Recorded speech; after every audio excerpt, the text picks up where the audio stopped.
positif adalah kunci terwujudnya budaya damai di sekolah. Adapun kelompok kami itu terdiri dari 6 orang. Yang pertama Bu Tri Rahayu, yang kedua Ibu Utarmini, yang ketiga Pak Yardiman, yang keempat Bu Yesi Karsita Putri, yang kelima saya sendiri Yustianingsi, dan yang keenam Bu Yahrotul Husna. Selanjutnya capaian pembelajaran akan disampaikan saya sendiri, yaitu yang pertama, sekolah mempelajari topik 5 yaitu tentang sekolahku yang damai. Peserta mampu menganalisis apa saja ancaman dan kerentanan yang terjadi di sekolah. Yang kedua, mampu menganalisis apa saja kapasitas yang dimiliki sekolah. Dan yang kedua itu mulai dari diri sendiri. Adanya pertanyaan pemantik. Yang pertama, bagaimana sekolah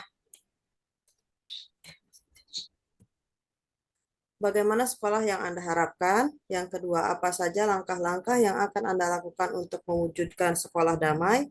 Yang ketiga, apa saja tantangan dalam mewujudkan sekolah yang damai?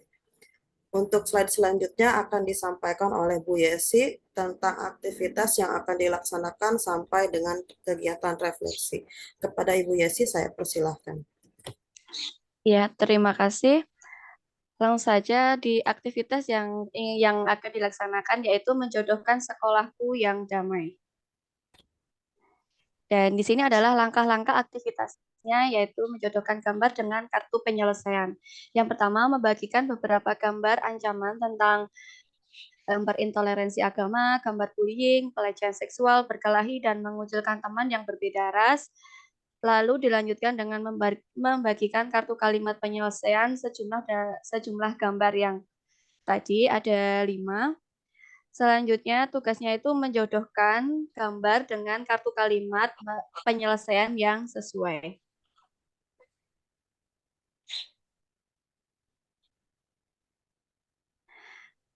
Dan ini adalah template di gambar menjodohkan sekolahku yang damai. Ada 5 gambar. Gambar pertama itu adalah siswa yang berkelahi.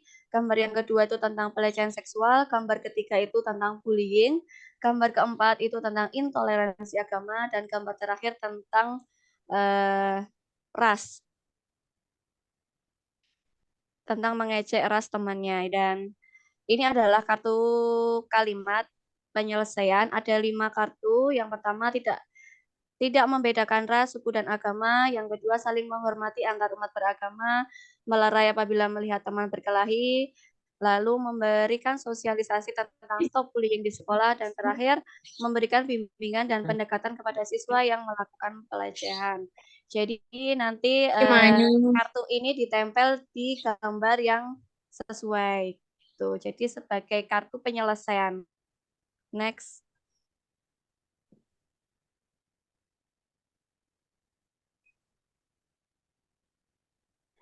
Dan berikut adalah refleksinya. Yang pertama, menurut Bapak Ibu, sekolah yang damai itu yang seperti apa?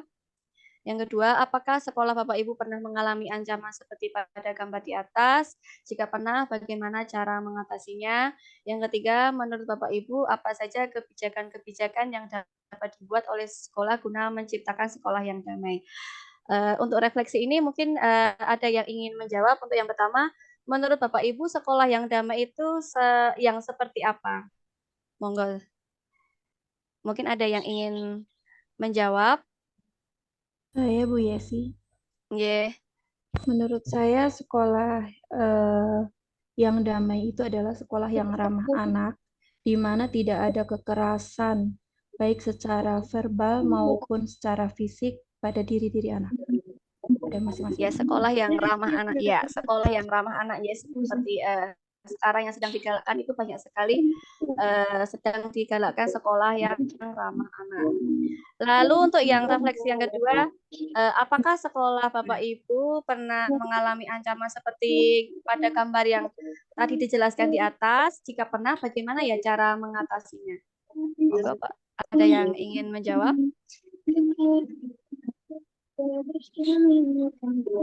Bu Astuti, maaf di mute dulu. Bu Astuti. Ya, mungkin saya Bu, ini ancaman di sekolah yang pernah dialami di sekolah saya biasanya saat anak-anak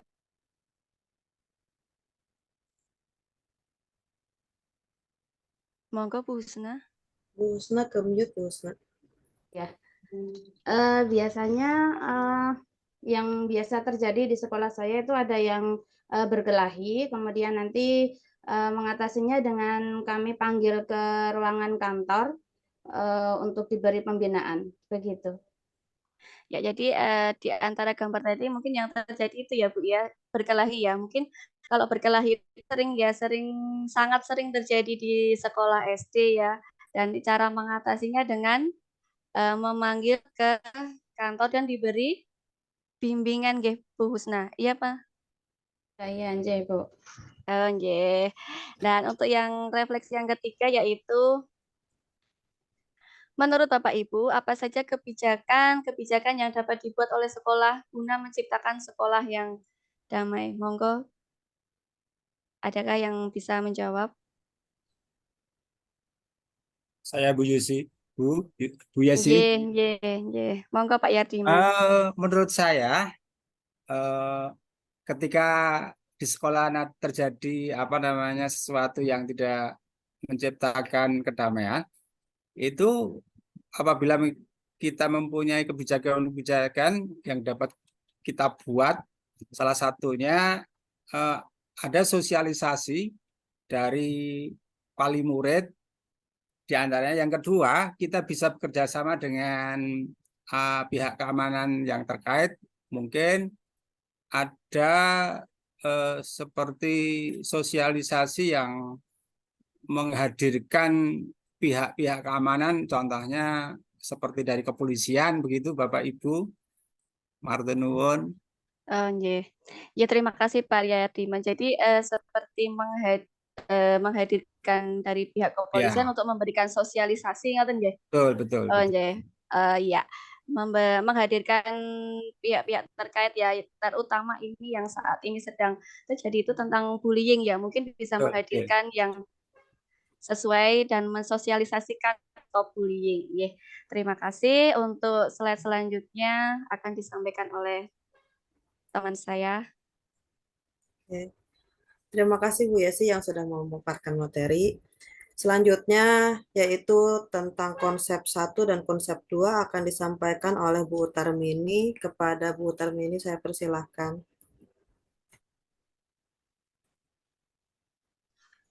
Ya, terima kasih Bu Yus waktu yang diberikan kepada saya. Ya, konsep pertama menjaga sekolah damai, itu ancaman eksternal dan tidak bisa dikendalikan. 2, keretanan, itu internal bisa dikendalikan, kurangnya wawasan, kesadaran dan keterampilan. Titik-titik lemah itu diperbaiki di sekolah. 3, kapasitas atau keadaan diskusi di referensi. fasilitas dan praktek baik di sekolah.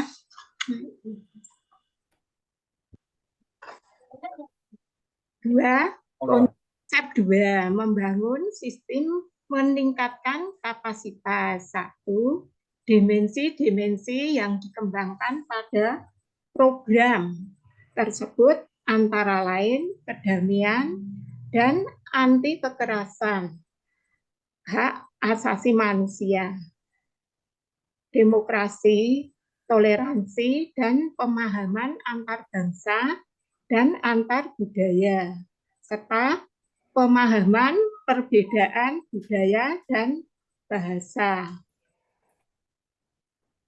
2, prinsip utama sekolah yang aman, nyaman, dan menyenangkan adalah non-diskriminasi kepentingan, hak hidup, serta penghargaan terhadap anak. Sebagaimana dalam bunyi pasal 4 Undang-Undang Nomor 23 Tahun 2002 tentang perlindungan anak yang menyebutkan bahwa anak mempunyai hak untuk dapat hidup, tumbuh, berkembang, dan berpartisipasi secara wajar sesuai harkat dan martabat manusia, kemanusiaan, serta mendapatkan perlindungan dari kekerasan dan diskriminasi. Oke, terima kasih Bu Uut. Selanjutnya konsep ketiga sampai konsep kelima serta aplikasi akan disampaikan oleh Pak Yardiman. Kepadanya saya persilahkan. Terima kasih Bu Yusti yang telah memberikan waktunya untuk menyampaikan konsep ketiga tentang kerentanan perundungan. Di situ ada YouTube. Mungkin Bapak Ibu bisa mengekliknya. Monggo, Bu Yusti. Nah, Pak, mau ditonton juga. Gimana? Lanjut? Lanjut aja, Pak. Ya, oke, next. Ini ada Ya, kerentanan itu. perundungan. Ada di sini kita hanya men-screenshot kalimat Ya, yang termasuk perundungan gitu. Nanti akan lebih jelas, Bapak Ibu bisa mirsani di YouTube yang sudah linknya yang sudah tercantum. Oke, lanjut. Perundungan atau bullying adalah perilaku tidak menyenangkan baik secara verbal, fisik maupun sosial di dunia nyata maupun dunia maya yang membuat seseorang merasa tidak nyaman, sakit hati, dan tertekan baik dilakukan oleh perorangan maupun kelompok. Perundungan dianggap telah terjadi bila seseorang merasa tidak nyaman dan sakit hati atas perbuatan orang lain padanya. Perundungan bisa diibaratkan sebagai binih dari banyak kekerasan lain. Misalnya, tawuran, intimidasi, pengeroyokan, pembunuhan, dan lain-lain. Sumber dari Kemendikbud tahun 2018.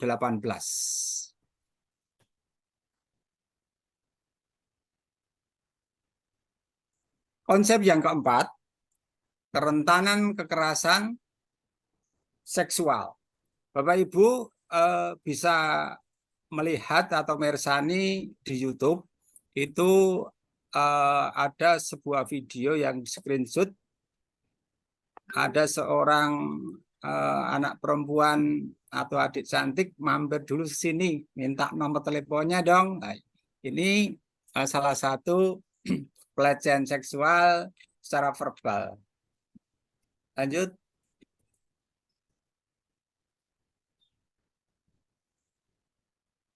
Konsep 5, kerentanan diskriminasi dan intoleransi. Kerentanan yang lain adalah diskriminasi, yaitu pengucilan baik secara langsung atau tidak langsung terhadap perbedaan suku, ras, budaya atau agama, etnis, golongan, status ekonomi, dan lain-lain. Dan adanya pemaksaan memaksa pihak lain untuk berperilaku secara spontan dengan menggunakan ancaman, imbalan, intimidasi, atau bentuk lainnya. Lanjut. Aplikasi. Menulis apa saja ancaman, kerentanan, dan resiko yang ada di sekolah Bapak dan Ibu. 2. Program apa yang sudah ada di sekolah Ibu Bapak untuk menumbuhkan sekolah damai. Terakhir, program apa yang ingin Ibu Bapak harapkan di sekolah untuk menciptakan sekolah damai. Demikian Bapak Ibu pemaparan konsep 3 sampai konsep 5.